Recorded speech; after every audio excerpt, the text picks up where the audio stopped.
On est une bande de copains, tous membres des parents d'élèves, et au cours d'une réunion, la maman d'Angeline avait quelques petits soucis et on s'est permis de lui demander quel était leur déboire et elle nous a expliqué un petit peu leurs difficultés financières pour acquérir du matériel spécifique pour Angeline.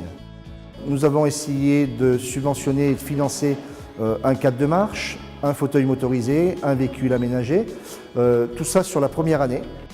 On avait une voiture qui n'était pas du tout adaptée, il fallait enlever à chaque fois la coque, plier le fauteuil, le ranger à l'intérieur du coffre et c'est vrai que c'est une aide qui est inestimable au quotidien en fait. Maintenant, le but du jeu c'est d'essayer d'aider d'autres enfants, d'autres familles qui sont touchées par le handicap et on va essayer de continuer avec pas mal de manifestations et de donner un petit peu de bonheur à tous ces gens. Sur notre route, nous avons croisé le parcours de Maxence, un parcours un petit peu difficile, comme beaucoup d'enfants victimes du handicap. Ses parents nous ont tout de suite expliqué qu'ils avaient besoin dans l'urgence de finir un aménagement d'une salle de bain spécifiquement créée pour Maxence. Et nous allons soutenir Anis, qui est âgée de 2 ans, qui a un handicap très lourd, qui est totalement dépendant de ses parents. Ses parents sont tous les deux au RSA et leur besoin en urgence, c'était un lit douche. Aucune aide financière pour pouvoir l'acquérir. Ange les Eaux Vives vient de faire le chèque pour acheter ce lit douche. Derrière, la volonté du conseil d'administration d'Ange les Eaux Vives, c'est d'aider plein d'enfants à pouvoir acquérir du matériel ou créer des moments conviviaux. Donc pour ça, avec un partenaire qui est le Kiwanis Club de Saint-Étienne, nous avons accompagné en juillet 2013 9 enfants pour des baptêmes de l'air à l'aérodrome Andrézieux-Bouthéon.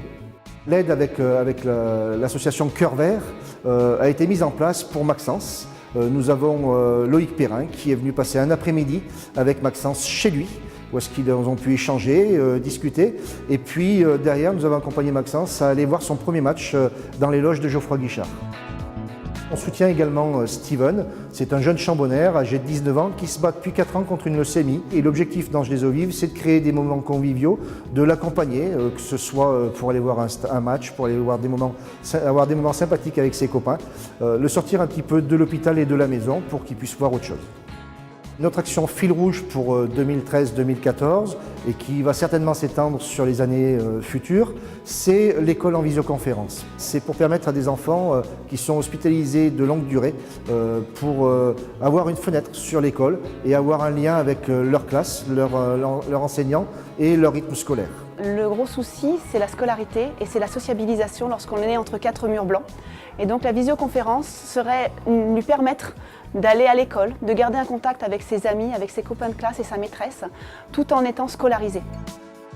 Certes, il y a des besoins financiers, mais aussi il y a des besoins d'autorisation. Et ça, il n'y a que les responsables de l'inspection académique qui peuvent nous donner les feux verts pour pouvoir avancer dans ce projet. Pour financer tous nos projets, on met en place chaque année 2 manifestations. L'Envol des Anges qui a lieu en septembre, Festi-Ange qui a lieu en janvier chaque année. Pour ça, on a une thématique qui est 0 investissement au départ pour qu'on puisse récolter tous ces fonds et pouvoir aider le maximum d'enfants. Nous sollicitons également des partenaires, des entreprises, des commerçants, des artisans locaux pour l'instant. Je souhaite remercier l'ensemble des partenaires de l'association Ange les Eaux Vives et plus particulièrement la municipalité du Chambon-Feugerolles pour l'acquisition de la tablette pour Angeline.